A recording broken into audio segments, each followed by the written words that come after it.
창세기 14장, 여긴 조금, 이렇게 익숙치가 않은 내용일 건데, 한번 우선 내용을 세번역 성경을 따라서 한번, 제가 다시 읽어보겠습니다. 시날 왕 아므라벨과 멜라살 왕 아리옥과 엘람 왕 그돌 라오멜과 보임 왕 디달의 시대. 이 왕들이 소돔 왕 베라와 고모라 왕 비르사와 아드마 왕 시납과 스보임 왕 세메벨과 벨라 왕 곧 소알 왕과 싸웠다. 이 다섯 왕은 군대를 이끌고 시딤 벌판, 곧 지금의 소금바다에 모였다. 지난날에 이 왕들은 12년 동안이나 그돌 라오멜을 섬기다가 13년째 되는 해에 반란을 일으켰던 것이다. 14년째 되는 해에는 그돌 라오멜이 자기와 동맹을 맺은 왕들을 데리고 일어나서 아스트롯 가르나임에서는 르바 사람을 치고 암에서는 수스 사람을 치고 사웨기랴다임에서는 엠 사람을 치고 세일 산간 지방에서는 호리 사람을 쳐서 광야 부근 엘바란까지 이르렀다. 그리고는 쳐들어온 왕들은 방향을 바꿔서 엔미스밭 곧 가데스로 가서 아말렉 쪽에 온 들판과 아사손 다말에 사는 아모리족까지 쳤다. 그래서 소돔 왕과 고모라 왕과 아드마 왕과 스보임 왕과 벨라 왕과 소알 왕이 시딤 벌판으로 출전하여 쳐들어온 왕들과 맞서서 싸웠다. 이 다섯 왕은 엘람 왕 그돌라오멜과 고임 왕 디달과 시날 왕 아므라벨과 엘라살 왕 아리옥 이 네 왕을 맞아서 싸웠다. 시딤 벌판은 온통 역청수롱으로 가득 찼는데 소돔 왕과 고모라 왕이 달아날 때 그들의 군인들 가운데서 일부는 그런 수렁에 빠지고 나머지는 산간 지방으로 달아났다. 그래서 쳐들어온 네 왕은 소돔과 고모라에 있는 모든 재물과 먹거리를 빼앗았다. 아브라함의 조카 롯도 소돔에 살고 있었는데 그들은 롯까지 사로잡아가고 그의 재산까지 빼앗았다. 거기에서 도망쳐 나온 사람 하나가 히브리 사람 아브라함에게 와서 이 사실을 알렸다. 그때 아브라함은 아모리 사람 마므레의 땅 상수리 나무들이 있는 곳에서 살고 있었다. 마므레는 에스골과는 형제 사이고 아넬과도 형제 사이다. 이들은 아브라함과 동맹을 맺은 사람들이다. 아브라함은 자기 조카가 사로잡혀 갔다는 말을 듣고 집에서 낳아 훈련시킨 사병 318명을 데리고 단까지 쫓아갔다. 그날 밤에 그는 자기의 사병들을 몇 패로 나누어서 공격하게 하였다. 그는 적들을 쳐부수고 다마스쿠스 북쪽 호바까지 뒤쫓았다. 그는 모든 재물을 되찾고 그의 조카 롯과 롯의 재산도 되찾았으며 운여자들과 다른 사람들까지 되찾았다. 아브라함이 그돌라오멜과 그와 동맹을 맺은 왕들을 쳐부수고 돌아온 뒤에 소돔 왕이 아브라함을 맞아서 사회 벌판 곧 왕의 벌판으로 나왔다. 그때 살렘 왕 멜기세덱은 빵과 포도주를 가지고 나왔다. 그는 가장 높으신 하나님의 제사장이다. 그는 아브라함에게 복을 빌어주었다. 천지의 주제 가장 높으신 하나님, 아브라함에게 복을 내려주십시오. 아브라함은 들으시오. 그대는 원수들을 그대의 손에 넘겨주신 가장 높으신 하나님을 찬양하시오. 아브라함은 가지고 있는 모든 것에서 열의 하나를 멜기세덱에게 주었다. 소돔 왕이 아브라함에게 말하였다. 사람들은 나에게 돌려주시고 물건은 그대가 가지시오. 아브라함이 소돔 왕에게 말하였다. 하늘과 땅을 지으신 가장 높으신 주 하나님께 나의 손을 들어서 맹세합니다. 그대의 것은 실오라기 하나나 신발끈 하나라도 가지지 않겠습니다. 그러므로 그대는 그대 덕분에 아브라함이 부자가 되었다고는 절대로 말할 수 없을 것입니다. 나는 아무것도 가지지 않겠습니다. 다만 젊은이들이 먹은 것과 나와 함께 싸우러 나간 사람들, 곧 아넬과 에스골과 마므레에게로 돌아갈 목만은 따로 내놓아서 그들이 저마다 제 몫을 가질 수 있게 하시기를 바랍니다. 이것은 사실 우리에게 그렇게 익숙한 부분이 아니죠. 성경의 내용 중에서도. 게다가 오늘 읽은 여기는 사람 이름도 많이 나오고 지명도 많이 나오고 해서, 근데 또 그게 굉장히 중요한 데 같으면은 모르겠는데, 이쪽을 전공한 사람들 아니면은 그 지도에 있습니다. 그 성경 아틀라스라고 해서 성지나 성지 주변에 이제 그 여러 지역들을 예를 들어서 아브라함 때는 여기가 이런 지명으로 이렇게 돼 있었고, 그 다음에 모세 때는 어떻고, 이런 식으로까지 자세하게 볼 수 있는 지도들이 그려져 있는 것들이 있지만, 그렇게 열심을 갖고 한다고 해도 사실은 지금 이 이야기의 배경이 되는 때를 추산해 보면 여기가 청동기 한 중기 정도 된다고 하는 것 같아요. 그러니까 우리가 이제 1000년, 2000년으로 넘어오면서 그때 밀레니엄 무슨 컴퓨터가 어떻게 난장판이 될 거다 이런 얘기 있지 않았습니까?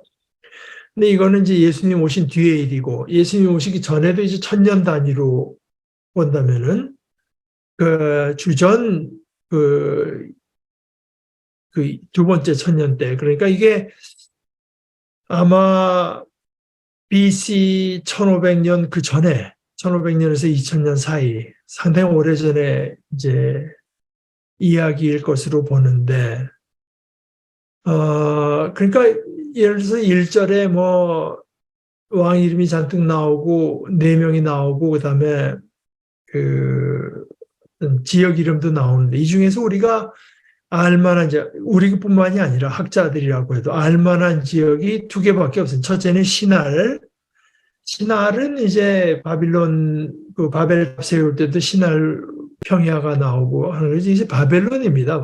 신할은 바벨론이고, 그다음에 그 엘라살은 알 수가 없고, 엘람이 이제 다른 성경에 다른 데도 나오고, 그다음에 고임 이런 건 이제 알 수가 없어요. 그들의 시대라고 한 걸로 봐서는 그들이 이제 그 지역에서는 제법 어떤 세력을 형성한 왕들이었던 겁니다. 그러니까 사실 왕이라고는 하지만 그 가나안이 우리 남한 땅 정도나 되려나요? 또 사람이 살만한 데를 따지면 얼마 되지도 않는데 왕이 4씩이나 있다고 하는 것으로 봐서 이제 아주 다스리는 주민도 얼마 안 되는 그 단위죠. 게다가 2절에 나오는 그 왕들의 이름은 또 소돔, 이거 도시 아니겠습니까? 도시래지만 지금처럼 서울이나 무슨 하다못해 청주나 이런 데처럼 큰 도시가 아니라 아주 작은 이제 단위의 구역인데, 소돔 왕, 그다음에 고모라 왕, 아드마, 스보임, 벨라 이런 데들이 다 이제 말하자면 도시국가고 국가래지만 하여간 작은 타운이라고 할까 이제 그런 왕들이죠. 이 사람들이 3절에 보면은 이제 싸울 준비를 합니다.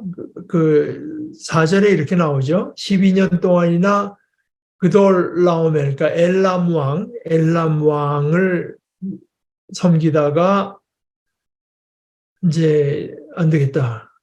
그 엘람 왕으로부터 우리가 자유로워야 되겠다고 해서 13년째 되는 해에 이제 세력을 모아가지고 반란을 일으켰는데 벌써 대책이 서 있던 거죠. 엘람 왕 같은 경우에 이제 이런 일들이 있을 수 있으니까 또 자기들끼리 또 이제 동맹을 맺었는지 어떤지 모르지만 이런 일들이 계속되면은 이제 자기와 비슷한 처지에 있는 왕들도 위험해지니까 서로 이속이 맞아서 그들이 또 이제 군대를 형성해 가지고 이제 반란을 일으킨 이 다섯 왕을 진압시키려고 한 거죠. 이 다섯 왕이 시딤 벌판, 저 지금의 소금바다. 그러니까 이게 지금 우리가 말하자면 사해입니다. 사해. 사해인데 성경에서는 염해, 소금바다라고 불러요. 거기가 사해가 뭐 물론 안에 물고기 같은 게 못 살고 하니까 너무 소금 농도가 높아서 그러니까 이제 사해라고 데드시, 영어로도 데드시, 죽은 바다라고 하지만 성경에서는 그 염해라고 부르는데 그게 서로 간에 이제 그 관점이 다른 거죠. 염해, 그러니까 소금이 잔뜩 있을 뿐만 아니라 사실 거기 그 미네랄 같은 게 굉장히 풍부하죠. 이런 그 고산지대에 올라가면은 공기나 산소, 특히 산소가 희박해지지 않습니까? 그래서 고산병 걸리고 하는데 거꾸로 이 사해 같은 데는 이제 한 400m 내려가거든요. 그러니까 거기가 산소가 굉장히 상수 농도가 높죠. 게다가 이제 햇볕은 그 세지만 거기 뭐 이 증발하고 어쩌고 해서 이제 그 자외선이 많이 차단이 되고 뭐 그런다고 해요. 그래서 게다가 미네랄이 풍부하고 거기 이제 검은 그 흙들 진흙 같은 게 있는데 거기가 그래서 옛날에 그 클레오파트라가 이제 거기 그 사해 옆에 있는 그걸 지금도 사실은 지금도 거기 그 진흙을 가지고 만든 이스라엘에서 수출하는 화장품이 있습니다. 이게 피부에 좋다고 해서 하기도 하고. 그래서 사해 저 남쪽에 가면은 남쪽 끝에 가게 되면 그 요양소들이 많이 있어요. 그러니까 유럽에 돈 많은 사람들이 이제 산소가 풍부하고 그러니까 이제 자기 병이 있는 사람들이 거의 병 치료하기 위해서 내려와 있는 사람들도 이제 있고 한데 소금바다에 모였는데 그만이 반란을 일으켰더니 그 다음 해에 그돌라오멜이 자기와 동맹을 맺은 다른 아까 말한 세 왕, 그러니까 넷이 이제 일어났는데, 그런데 당장 이 다섯 왕을 진압하기만 한 것이 아니라 이 넷이 이제 동맹을 맺어서 일으켰으니 그 각자의 또 셈법이 다르겠죠. 속셈이 다르고 또 공통적으로 또 목표하는 것도 있고 하니까 근데 일으켜서 먼저 5절에 보면은 엉뚱한데 아스트롯 가르나임 그러니까 이게 아마 평소에 좀 손을 봐둬야 되겠다고 생각한 데가 있었는지 거기 가서 르바 사람을 치고 또 하메에서는 수스 사람을 치고 사회기랴다임에서 엠 사람을 치고 세일 산간 지방에서 호릴 사람을 쳐서 광야 부근 엘바란까지 이르렀다. 이제 이야기는 그렇게 이야기를 합니다. 그리고는 그 반란군 다섯 왕을 진압하러 온 사람들이 이제 방향을 바꿔서 이번에는 엔미스밭 곧 가데스로 가서 아말렉 쪽에 온 들판과 하사손 다말에 있는 아모리족까지 쳤다. 그러니까 이게 이제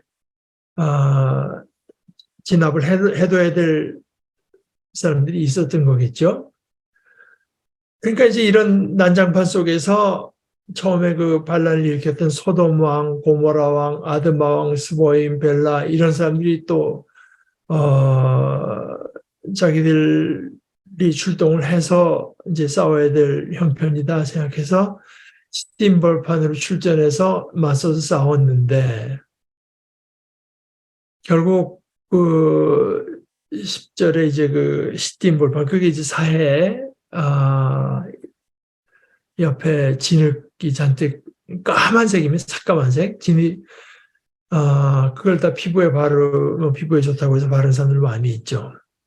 시딤 벌판은 온통 역청 수렁으로 가득 찼는데 그러니까 이제 히브리어 본문대로 하면 역청 다음에 역청 그러니까 이렇게 패인 데가 있고 또 패인 데가 있고 그래서 그 수렁 소돔 왕과 고모라 왕이 결국 싸움에서 져가지고 도망가는데 군인들 가운데 일부는 그 역청 찐득찐득한 그 수렁 그러니까 거기가 이제 여기서 말하는 역청의 원래 말이 결국은 지금 우리가 많이 쓰는 말대로 아스팔트입니다. 아스팔트. 그 따끈따끈한 아스팔트 같은데 빠지고 나머지는 산간 지역으로 달아는 대패한 거죠. 그래서 그들을 진압하는데 그치지 않고 이 내왕이 소돔과 고모라에 있는 모든 재물과 먹거리를 뺏었습니다. 거기가 이제 그 당시에 일어난 일들인데 사실은 이 일들이 비교적 자세하게 묘사가 되었지만 이 창세기에서 지금 하려는 이야기의 주된 줄거리는 아닙니다. 주된 줄거리는 어디까지나 아브라함의 이야기고 아브라함이 여기 연루가 되는 것은 역시 소돔 바로 가까이 거기 소돔에 살던 조카 롯 거기 가까이 살다 보니까 롯도 사로잡혀가고 그의 재산까지 다 뺏겼어요. 그 중에서 이제 도망쳐 나왔던 사람 하나가 알았겠죠. 아브라함과 그 롯의 관계를 알고 있던 사람이 그게 참 재밌는 말이 나오는데요. 13절에 보면 히브리 사람 아브라함에게 와서 이렇게 말하거든요. 히브리 사람 아브라함. 여태까지 아브라함 얘기를 쭉 하다가 갑자기 또 히브리 사람 아브라함이라고 이제 새로 소개하는 듯이 이제 말을 하는데 그건 그렇다 치고 이 히브리라는 말은 이렇게 기회가 생겼을 때 한번 우리가 공부해 볼 필요가 있습니다. 히브리는 일본 사람, 한국 사람, 미국 사람 하는 식으로 그런 원래 이제 그런 말은 나중에 그렇게 됐지만 원래 그 말의 시작은 그건 아니었던 것 같다. 이거저걸 다 조사해 본 사람들 이야기가. 그래서 우리 제가 가끔 인용하는 독일 성서공회 해설은 이렇게 돼 있어요. 이게 주로 외부 사람들이 이스라엘 사람들을 가리켜 부르는 말인데 이게 그뿐만 아니라 사실 이스라엘 사람들도 스스로를 이방 민족들에 속한 사람들에게서 우리는 이방인이 아니다 이렇게 구별해서 부르는 말이기도 한데요. 그 본래 어원이 뭐냐, 뜻이 뭐냐, 이건 확실히 밝혀져 있지 않다. 근데 그 말 뜻 자체는 이렇게 지나간다, 이런 뜻이라서, 위에서 온 사람들, 혹시 아니면 중앙아시아 같은 데 스텝 지역, 초원 지역, 스텝 사람들, 초원 사람들, 이런 뜻 아닌가, 한다는데 확실한 건 아니고, 이게 이제, 히브리 성경의, 구약 성경에 이와 연관된 것처럼 나오는 아피루라고 하는 말이 나오는데, 히브리 아피루. 이 아피루는 주전 한 2000년대 애굽하고 아시리아, 아수르 문헌에 이제 나와 언급이 됩니다. 그리고 이 아피루는 특히 그 주전 1500년에서 1200년 그 사이에 그 외국인 노동자, 애굽에서의 주로 외국인 노동자로 일했다는 증거가 있어요.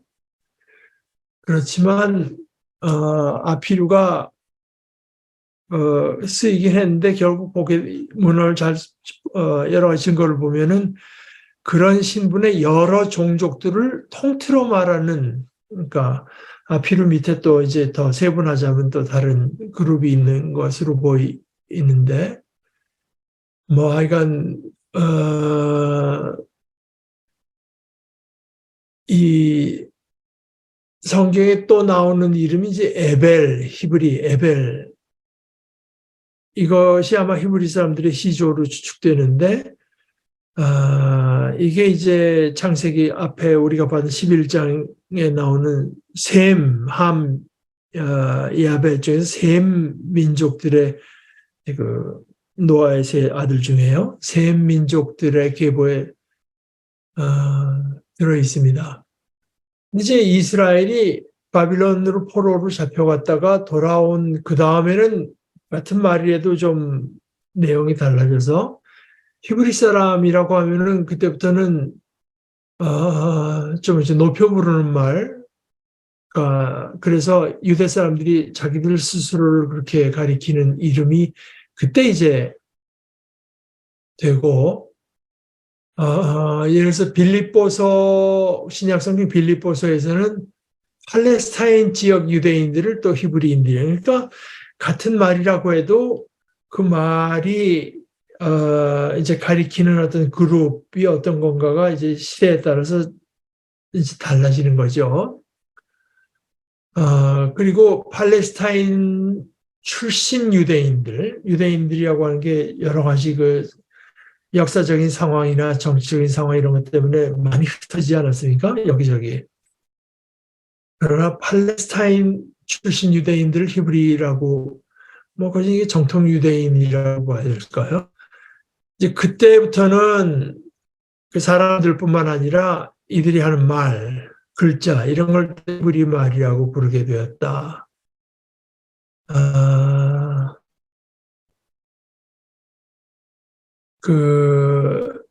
이거 어디입니까? 사도행전 6장 1절에 히브리 사람이라는 말이 나오는데 이것은 이제 아람어를 쓴 유대인들을 또 가리켜서 유대인들 중에서도 그 당시에 그 아주 주된 말을 쓰는 유대인들이 아닌 아람 말을 쓰는 유대인들을 또 히브리 사람, 뭐 이런 식으로, 그러니까 이걸 우리가 뭐 다 기억하고 있을 필요는 없는데, 다만 히브리 사람 하면은 유대인들이 이렇게 이제 간단치 않다고 하는 것만은 우리가 좀 한번 상식적으로 알고 있을 필요가 있을 것 같아요. 그때 아브라함은 13절 중간에 보면은 아브라함이 이제 상수리나무, 영어로 오크, 상수리 나무들이 있는 곳에 살고 있었는데, 아모리 사람 마므레는 개인의 이름일 수도 있지만 아마 그 종족의 이름 아닌가 하는데, 그러니까 마므레는 에스골과 이 에스골, 아넬 이런 것들이 다 이제 종족 이름일 가능성이 많다. 그래서 이들이 아브라함과 또 동맹을, 그러니까 그 당시에 자신들의 어떤 안전을 지켜주는 것이 지금처럼 국가가 지켜주는 것도 아니고요. 그러니까 어느 정도 이속이 맞는 사람들끼리 이제 동맹을 맺어서 자신들의 안전을 도모하는 거죠. 아브라함은 자기 조카가 사로잡혀 갔다는 말을 이제 그 사람한테 듣고는 집에서 나와서 훈련시킨 사병, 자신의 개인 병사 318명을 데리고 단이 어디입니까? 그러니까 제가 말씀드리다시피 이제 단에서 브엘세바까지, 단은 이스라엘 그 성지의 맨 위고 브엘세바는 맨 남쪽인데 지금 우리가 그 사해, 염해 이런 데를 말하고 있잖아요. 그 요단강이 다 끝나는 데가 염해인데 거기서부터 이제 아주 상당히 긴 거리를 이제 쫓아가는 거죠. 가서는 자기의 사병들을 몇 패로 나눠서 공격해서 이제 승리합니다. 그래갖고 다마스커스 북쪽 호바까지 뒤쫓아가요. 게다가 그래서 모든 재물을 되찾고 그의 조카 롯의 재산도 되찾고 부녀자들과 다른 사람들까지 되찾아서 아, 게다가 이제 그, 그, 그러니까 그돌라오멜 이 사람들이 소돔과 고모라를 치고 이제 노략질 같은 거 아니겠습니까? 그러나 소돔과 고모라는 그들에게 당했는데 아브라함은 이제 그 전투에서 승리하고 어, 돌아오니까 그 소돔 왕이 이제 나왔을 때, 자 그때 이제 18절 이 내용이요. 그때 살렘 왕 멜기세덱, 살렘, 예루살렘과 통하는 말, 이게 평강입니다. 평화, 샬롬과 통하는 말이죠. 그러니까 예루살렘이 이제 히브리 말 예루샬라임, 샬렘. 그래서 이게 이제 평화의 왕, 그 도시의 이름 자체가 평화를, 샬롬을 가리키고, 멜기세덱, 제데크, 짜디크, 이제 그 의로움입니다. 정의. 멜렉 하는 거 왕이고요. 정의의 왕 또는 나의 왕은 의로우시다. 뭐 그런 이름입니다. 그러니까 이 왕의 그 다스리는 나라와 왕의 이름이 평강과 어떤 의로움, 구원, 의로움, 구약에서 의로움은 언제나 구원과 연관이 되어 있는데요. 사실 멜기세덱이라고 하는 게 창세기에 딱 한 번, 18절에서부터 20절까지 요 세 절, 요게 딱 나올 뿐입니다. 멜기세덱이라고 하는 사람은.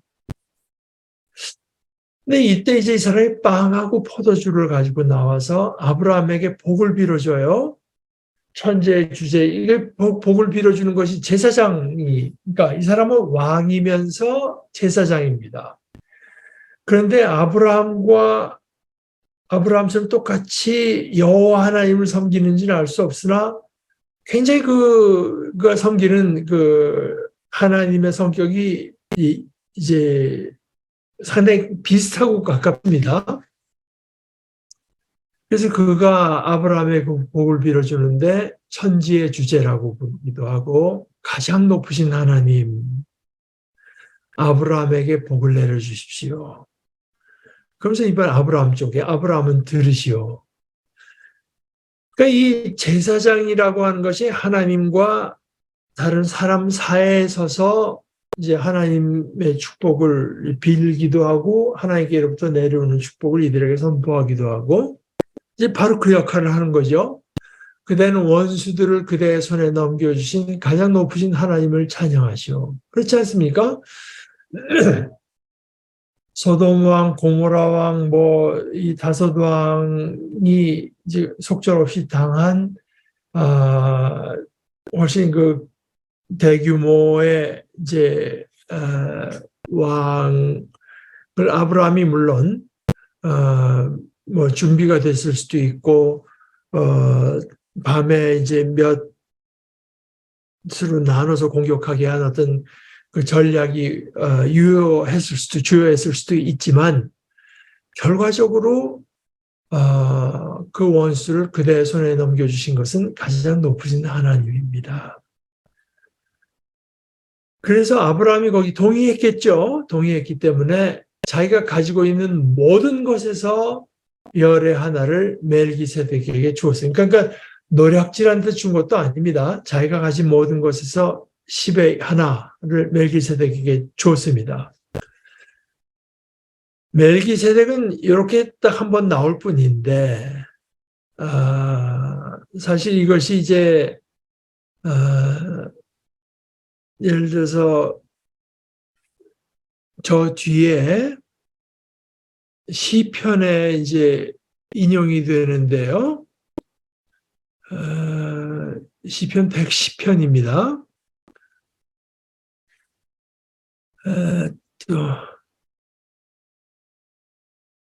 시편 110편 4절, 110편 자체를 제가 한번, 시편 110편은 초대교회에 의해서 굉장히 사랑받은 예수님에 대한 예언으로서 굉장히 사랑받은 시인 것 같아요.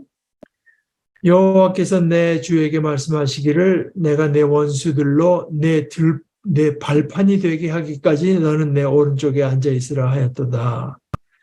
이렇게 하다가 4절에 이렇게 말해요. 여호와는 맹세하고 변하지 아니하시리라. 이르시기를 너는 멜기세덱의 서열을 따라 영원한 제사장이라 하셨도다. 그러니까 시편에서 이제 갑자기 이런 데가 등장하는 겁니다. 너는, 그러니까 110편 첫 번째 여호와께서 내 주에게 말씀하시기를, 그러니까 내 오른쪽에 앉아 있으라. 이것은 이제 하나님께서 임명하신 어떤 메시아 왕으로 삼은 그런 분에게 이야기하는데,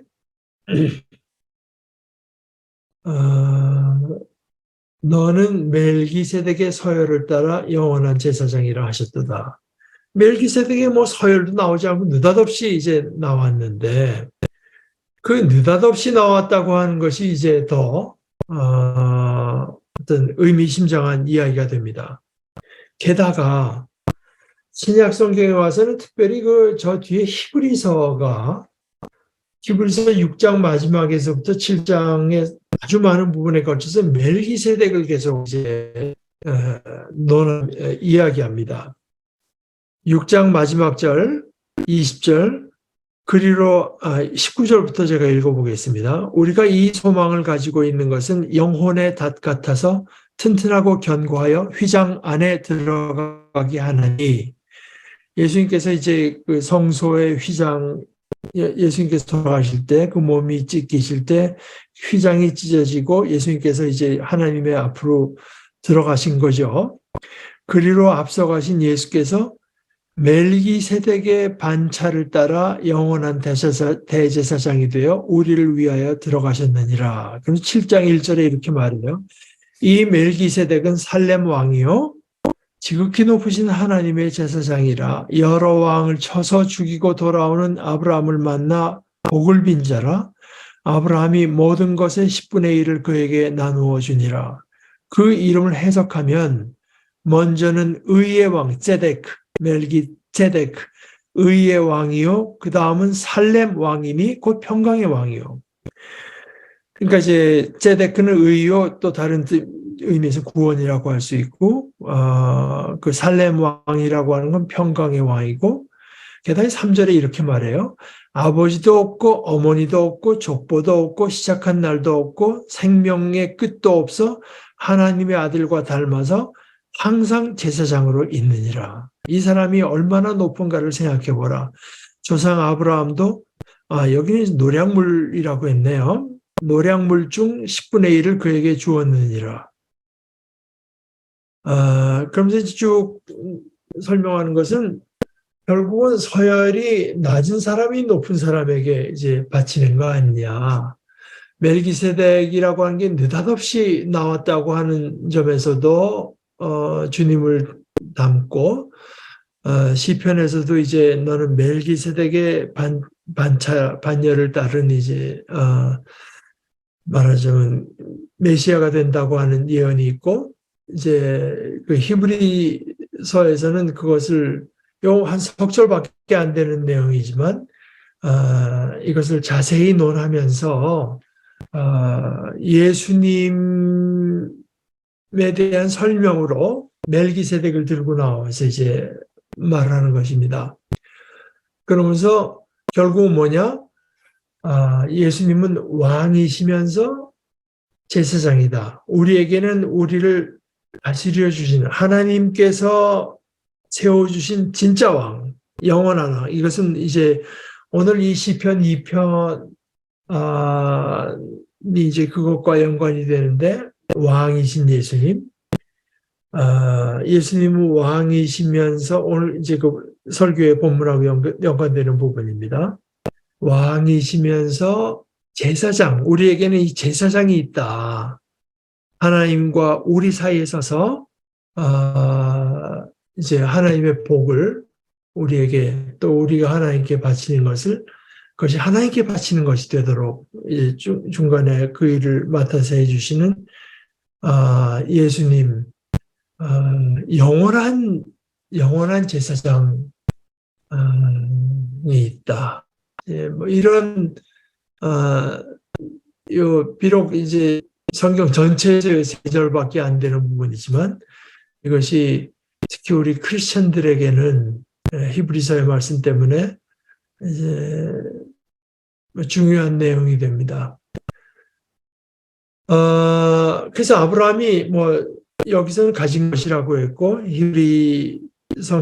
히브리서에 그 쓰신 분은 이제 노략물의 10분의 1이라고 했는데 뭐 어찌됐건 간에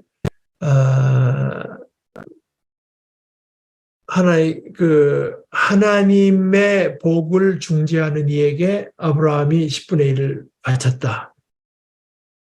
그러니까 지금 주위에 뭐 굉장히 큰 일들이 일어나요. 국제정세 아주 큰 일들이 일어나지만 성경의 관심은 그렇게 큰 일들에 있지 않고 하나님께서 택해서 온 민족을 복주시고자 택한 그 아브라함이라고 하는 인물에게 있는 것을 보여줍니다.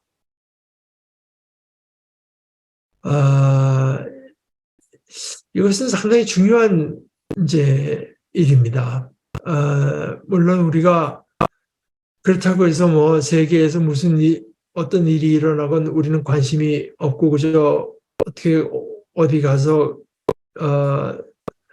선교하고 예수님의 이름만 전하는 데만 관심을 갖는 것이 맞느냐? 그것도 아닙니다. 그것은 그 내용과 관련이 돼요. 그것은 뭐 오늘 우리가 나누기가 조금 벅찬 부분이니까 그리고 또 제가 자주 언급하는 부분이니까 오늘은 더 이상 거기 가지 않겠습니다만은 그러니까 그러면서도 우리가 마음에 이제 쭉 기억하고다 그렇게 해서 국제 정세가 어떻게 됐느냐? 뭐 역사책을 기록한다면 그게 중요하겠죠. 역사책에서 뭐 아브라함 하나가 뭐 멜기세덱 만나서 어떻게 그게 중요하겠습니까? 오히려 그 당시 국제 정세가 더 중요할 거 아니겠어요? 그러나 성경의 관심은 그렇지 않습니다. 국제 정세를 무시하지 않고 그 안에서 일어나는 사건이라고 하는 것을 우리에게 보여주지만 그 안에서 일어나되 하나님의 어떤 관심과 하나님의 하나님께서 집중하는 부분은 다르다. 우리가 창세기 앞부분 공부하면서도 그렇지 않았습니까? 온 피조물을 다루지만 가운데서도 인간. 그러니까 인간 가운데서도 인간과 하나님과의 관계. 이것이 가장 그 중심을 이룬 것을 우리가 보고 있는데, 그것을 제가 여러분과 이제 나눌 때는 제가 프라이부르크에 갔을 때 그 성당에서도 그걸 느낀 걸 여러분과 나눴죠. 뭐 그 엄청나게 높은 성당이지만 그 밑에 뭐 사람 뭐 키가 뭐 2m도 안 되는 그 사람들이 오물조물하는 것 같아도 그게 제일 중요한 일이거든요. 성당이 얼마나 크고 뭐 공간에 뭐가 차 있는가 하는 것보다도.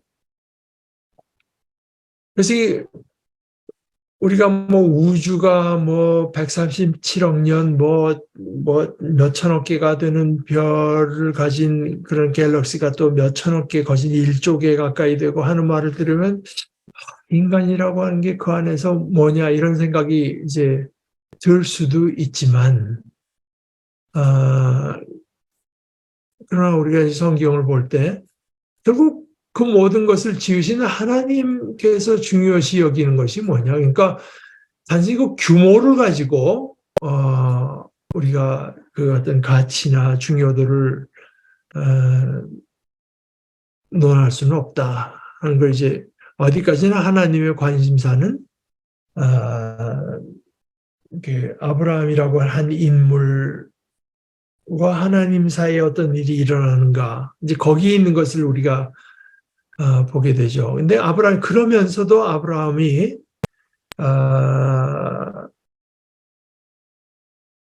자기 그 조카를 구하기 위해서 그 먼 데를, 사실 그게 위험하기도 꼭 가서 싸워서 이긴 데는 보장이 어디 있습니까? 그러나 이제 데려가서 구해오고 또 동맹들과의 의리도 지키고,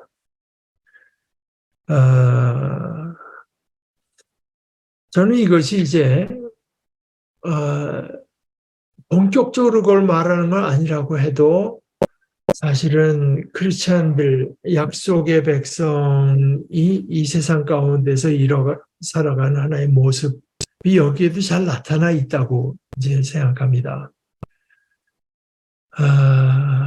또 하나 이제 우리 신앙의 모습을 어떤 유형을 보게 되면은, 하나님께는 불가능한 것이 없다. 믿음이 크다. 그걸 예수님께서도 칭찬하셨고, 물론 그것이 굉장히 중요하죠. 그런데 하나님께서 이제 아브라함에게 복 주신다고 하는 것을 믿는다고 하면은,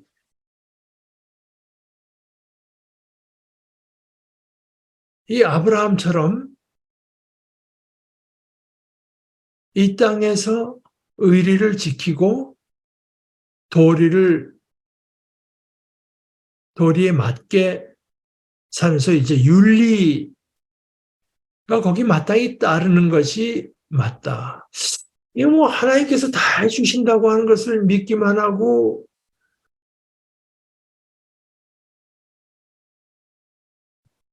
도무지 세상에 있었던 그 윤리 의식이 없이 살아간다고 하면은,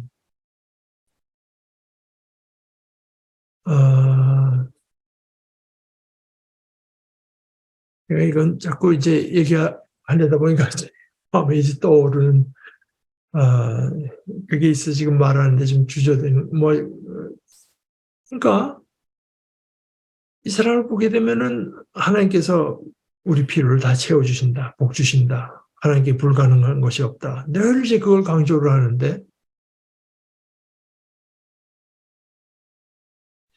근데 하나님께서 그렇게 복 주신 걸 갖고는 이제 교회를 위해서나 자기만을 위해서 쓰지, 결국 옆에서 보게 되면은 그 신앙이 뭐 큰 집 짓고 큰 차 사고, 그러면서 이제 하나님께서 나에게 복을 주신다. 이것은 사실 절름발이 신앙인데, 오늘 이 아브라함이 보여주는 모습은 하나님의 말씀에 순종하고 하나님께서 복 주신다고 하는 것을 믿고 하나님의 축복을 믿고 그 길을 따라가면서도, 또 자기가 승리하고 돌아와서도 그 승리의 이유가 하나님께 있다고 하는 것을 인정하고 하나님께 이제 10분의 1을 이제 바치고 이런 걸 하면서도, 그러나 자기 위험까지를 무릅쓰고 자기 형제 간의 의리를 지키고 제 동맹에 충실하고 이런 모습들을 함께 보여주거든요. 그러니까 이것이 사실 어떻게 보면은 하나님께서 나를 복 주시고 복 주실 거니 당연히 나를 지켜주신다고 하는 걸 믿는 사람들의 바른 모습이 되어야 된다. 하나님께서 정말 나에게 복 주신다고 하는 걸 믿는다면 우리가 이웃을 위해서 내 재산을 쓰고 이웃을 사랑하기 위해서 내 시간을 쓰고 내 가진 것을 바치고 어, 어,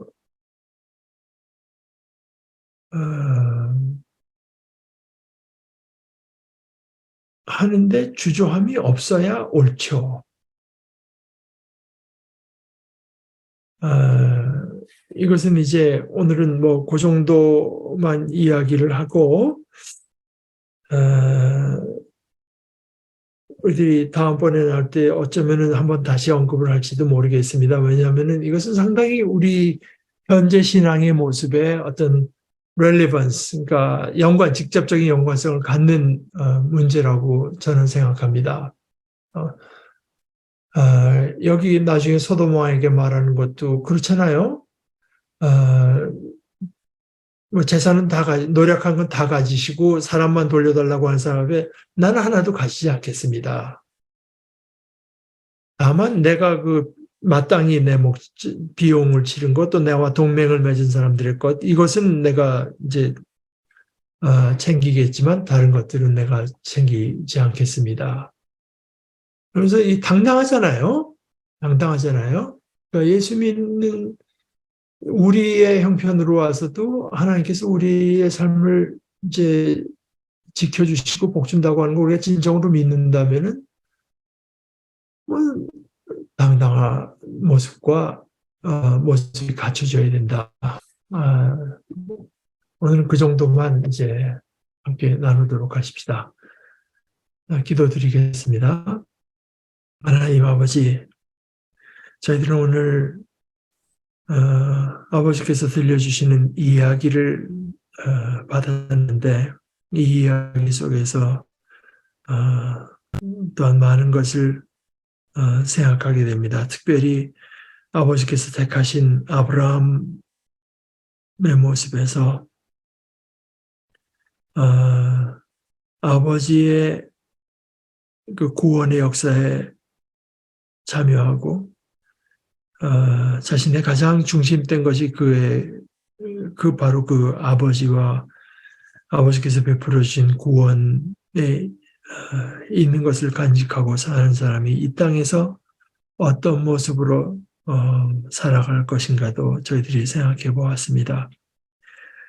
아버지, 저희들을 이 모든 말씀 나눔과 또 우리들이 그것을 속에서 되새기는 이 모든 일들을 통해서 아버지께서 기뻐하시고 아버지께서 원하시는 바른 모습으로 저희들을 빚어가 주시기를 원합니다. 주님의 성령과 주님의 말씀과 주님께서 저희들이 허락하여 주신 이 모든 교제 가운데에서 저희를 아버지께서 원하시고 기뻐하시는 모습으로 빚어가 주시옵소서. 예수님의 이름으로 기도합니다. 아멘.